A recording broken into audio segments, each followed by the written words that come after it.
Today's talk is going to be entitled, What the Heck is with that MTHFR? And that's my funny slash maybe not so funny play on the fact that MTHFR is an enzyme that is very commonly mutated genetically. And when you have that genetic mutation, it causes you a whole host of problems symptom-wise or chronic disease-wise. It's a real big pain in the patootie. So I make the joke that it sounds a little like MTHFR because it is an MTHFR, if you catch my drift. But today I wanted to talk to you a little bit about what that is, as well as the main process in your body that it disrupts and upsets that causes all these downline problems for your health and well-being.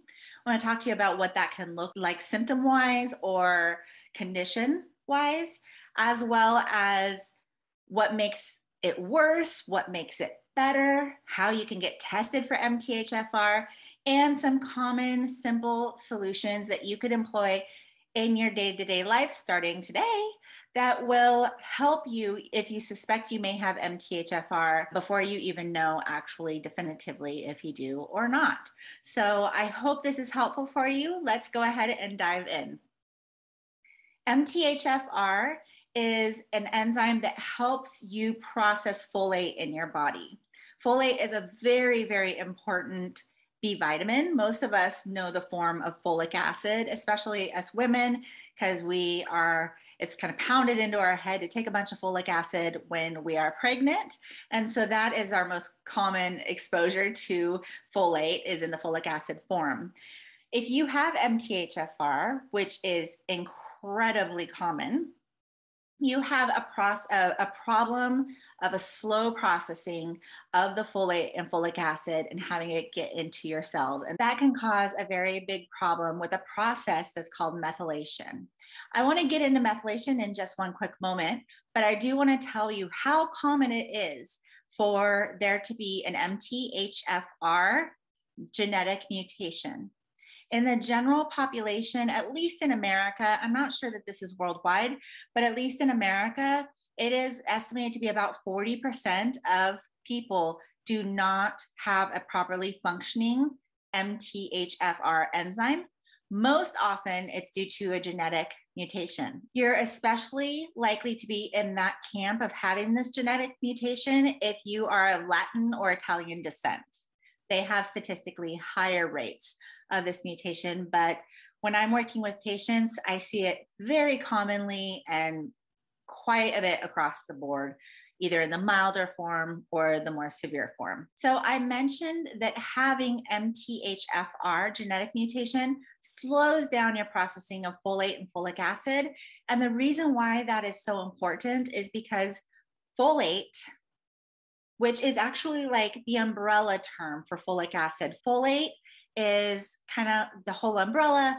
Folic acid is one form, L5-MTHF is another, and folinic acid is another. So those are all actually forms of folate. Just keep that in mind. So I'm going to use folate because that is actually what we're looking at, is all those forms of folate. Methylation is a process that uses folate as well as other nutrients, but it helps you to do several things within your body. Methylation, when it's working properly, helps you detoxify any chemicals and metals.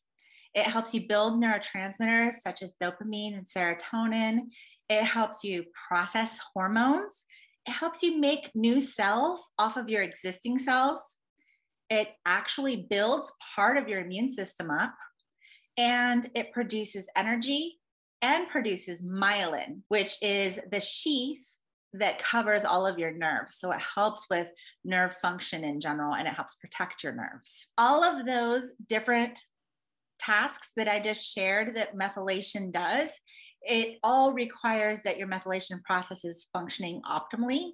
And when it doesn't, you have a ton of symptoms and different conditions that you could be struggling with. The most common that I see in my practice are autoimmunity, because I mentioned that methylation builds part of your immune system up. If it's not building that part of your immune system up, then your immune system becomes imbalanced, as all people who have autoimmunity have. an imbalanced immune system. So it predisposes you to having an autoimmune condition. It predisposes you to some developmental conditions such as ADHD, ADD, autism, Down syndrome as well. It predisposes a baby to be born with midline defects like a cleft palate, cerebral palsy, tongue tie. There's many midline defects that it can show up as. That's why as pregnant women, we're told to take a bunch of folic acid because it helps to prevent the midline defects. And those midline defects are more likely to be present in babies who have mothers and they may have the MTHFR genetic mutation. So you can also have various mood disorders like bipolar has been connected with methylation issues in MTHFR, schizophrenia, depression, and anxiety, because with methylation, you start creating neurotransmitters. If you're not doing that well, you're going to be low on neurotransmitters, and especially depression is very, very common. You can also be at a higher risk for cancers because it switches the DNA on and off. For instance, if you're not methylating well, the tumor suppression gene could actually be flipped off, which means that it's not going to be suppressing tumors and you're more likely to grow cancerous tumors. So that can happen if your methylation is off as well. Infertility and miscarriages are common with people who have methylation and MTHFR issues. Finally, any kind of addictions like alcohol addiction, those are more prevalent as well. So mood disorders, autoimmunity, cancer predisposition, midline defects, infertility, miscarriages. Am I the bearer of wonderful news today? I am absolutely not the bearer of wonderful news, but I do want to tell you this before we go any further. Whether you have this genetic mutation or not, it does not mean that it has to express. It does not mean that it's hopeless. It just means that you probably need to be taking some specific strategies with your diet and your lifestyle in order to try to mitigate the genetic kind of pitfalls that you inherited. So don't feel doom and gloom. The only reason I share that list with you is because if you have one or more of those, or they're prevalent in your family, it might be a little bit of a trigger for you to go ahead and think about getting further testing with that, or at least taking some of the lifestyle and diet precautions so that you don't have to go down a bad route with whatever genetic variants you may have gotten. So what can make methylation and your MTHFR enzyme work less efficiently? On top of just being genetically predisposed to it, you can have nutrient deficiencies in folate or some of the other B vitamins that help the process out. That can be because of malabsorption if you have gut issues, digestive issues. It could be because of various autoimmune diseases. I mean, there's several reasons why you may be deficient in these B vitamins. Also, just poor diet in general. If you don't have a great diet and you don't get a lot of leafy green vegetables in, you tend towards deficiency in the nutrients that help make methylation function well. Another thing that negatively affects methylation is stress. I mean, stress like chronic stress, like everybody's got this stress level. The more intense your stress, the more it impedes your methylation and makes the process worse. It can also just be mental stress. If you've got a really tedious job where you're burning through a lot of neurotransmitters, trying to think very intently and very seriously, and it's very focused, those days that you have to do that, it really burns through those neurotransmitters. Your methylation is burdened by that. And so that can be another cause of slower methylation, is that increased stress, even if it just means increased mental stress and focus. You can also have various medications that make your methylation worse. Those actually are very common. Many of the medications are super common in the population in general. Those medications usually make methylation worse because they deplete your body of various B vitamins, including folate and B12 oftentimes, that help to make your methylation process within your body work. Another thing that can negatively affect your methylation is if you have a lot of toxins in your home and environment, and personal care products. So that could be chemicals that you're exposed to at work. That could be if you're someone who burns candles with fragrance, like fragrance oil or perfumes, if you wear perfumes, if you use certain body products that have a lot of toxins in it, then you're increasing the detoxification that your methylation has to do. And so that burdens it as well. Sleep and exercise are things that could either really help the process or really hurt it, depending on where you're landing on what you are doing with those aspects of your lifestyle. So those are all things that can really have a negative impact. If you want to have a positive impact on your methylation, whether or not you have MTHFR genetic variants, you want to be as low toxin exposure as you can, a good diet with tons of leafy greens, have good lifestyle habits with like good sleep, proper exercise for your ability. And you also want to, if you do have MTHFR and you're not able to properly process your folate, you want to actually have specific diet and nutrient strategies to try to get your body as optimized with your folate as you possibly can. How would you know if you have MTHFR? Well, the easiest and least expensive is for you to go through some sort of genetic testing company like 23andMe, or Ancestry does it as well. I tend to point people towards 23andMe because there are more reports available out there that you can run that'll give you more genetic markers than just MTHFR. You can go through 23andMe. I'm going to put a little asterisk here and say, I did my genetic markers a very long time ago when it was really first coming out, and I used my actual name. And if I had to do it over again, just because I really don't trust private companies, any insurance companies, I don't know who they give information to. I don't know. I'd come up with some random name to put in there and not my actual name. So you do what you want to, but if I were to do mine again, that's what I would definitely do. You can get a lesser expensive report from, say, 23andMe that just tells you about your ancestor history, where you come from, that type of thing.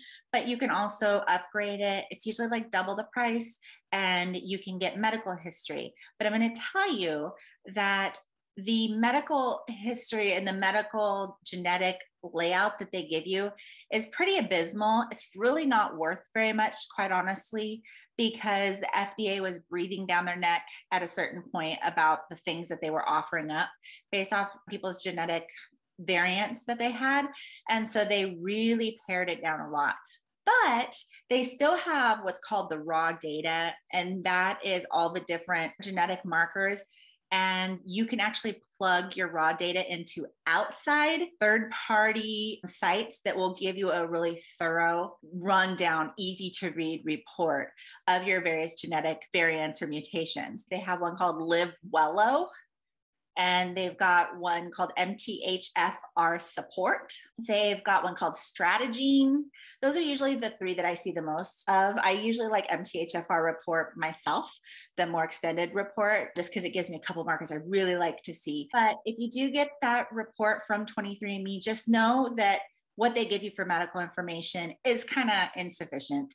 And you can go to a third-party site and actually get a more thorough read to figure out exactly what you can do with that information. And you can kind of do a little biohacking of your body in the genetic hands that you were dealt. When it comes to MTHFR specifically, what it really has a hard time, it meaning the enzyme, what it really has a hard time doing is processing folic acid specifically. Remember how I told you that there's this whole folate umbrella, and it's got three different forms. There's folinic acid, there's folic acid, which is what we're used to seeing, and then there's L5-MTHF. And those are three very different forms that you would want to be using based off if you have a problem with processing folic acid or not. So that folic acid is what's found in most multivitamins. And so if you got your multivitamin from the store, you most likely have the form of folate called folic acid in it. If you got it from your gynecologist, your OBGYN, it's probably folic acid. What you would like to look for if you have MTHFR or if you suspect you have MTHFR is you want to look for either folinic acid or L5-MTHF. And those are trickier to find. You may be able to find them at your local health food store. You may be able to specifically find them on Amazon. I particularly like going through professional grade supplements that we can get. Not even all doctor grade supplement levels are those proper forms of folate. So you have to still look. And I want to tell you, yes, look in your multivitamin, but anything that is enriched most often has folic acid in it. So we're talking, look for enriched breads, cereals, oatmeals, sometimes even alternative milks. Like I've seen it in coconut milk before. I've seen it in almond milk before. Ask me why. I have no idea, but I have seen it in several enriched products that kind of blew my mind. So if you just flip over whatever product has a label on it, and if you look and you start seeing B vitamins in there and you see folic acid, just go ahead and set it down. I just would not encourage it. If you are pregnant or trying to get pregnant and everybody's telling you you need to take folic acid, I would just take one of the other forms of folate, L5-MTHF or folinic acid. Many of my patients who struggled with infertility were able to get pregnant when they took a form of folate that better served their body. So just keep that in mind if you've struggled with that at all. First of all, I'm sorry. That's an absolute awful nightmare. And I hope that you can consider this as a possibility that maybe the whole time what happens is your body was not able to take that folic acid and process it and bring it into the cells. So you were constantly depleted in that folate. And so therefore your methylation was down, and therefore any potential babies are actually having a hard time with proper formation, especially in their spine and brain formation, because there's not enough folate in there because it can't get in your cells if you don't have proper forms and you happen to have MTHFR. It's worth, I think, getting a clear answer on that if you struggle with any of those illnesses or conditions that I talked to you about. That way you know definitively, do I need to avoid this? Do I not? And you can actually start to shift your life a little bit to help your methylation cycle out and give fuel and help your folate capacity so that you don't have to suffer, even if you do have, unfortunately, a genetically bad hand with the MTHFR. As do I. Welcome to the club if that's the case. It's not hopeless, okay? But I wanted to bring your awareness to it today so that you know what is up with that MTHFR.